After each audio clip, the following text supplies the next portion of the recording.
Marco Belpoliti con il romanzo Pianura, editore Inaudi, ed Alessandro Rivali con la raccolta di poesie La terra di Caino, Mondadori, sono i super vincitori del 36esimo premio Giuseppe Dessì.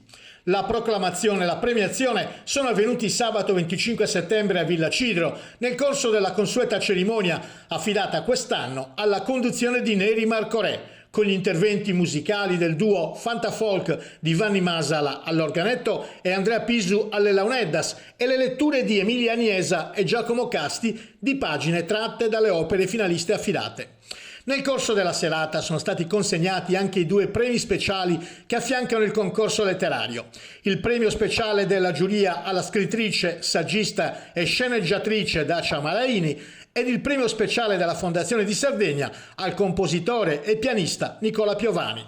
Oltre all'onore degli allori, i vincitori delle sezioni letterarie, narrativa e poesia si aggiudicano un premio in denaro del valore di 5.000 euro, mentre vanno in dote 1.500 euro agli altri 4 finalisti. Eugenio Baroncelli con Libro di furti, 301 vite rubate alla mia, Sellerio, e Antonio Franchini con Il vecchio lottatore e altri racconti post-hemingwayani, NN Editore. Per la sezione narrativa, Franca Mancinelli con Tutti gli occhi che ho aperto, Marcos y Marcos, Francesca Mazzotta con Gli eroi sono partiti, editore Passigli, per la sezione poesia.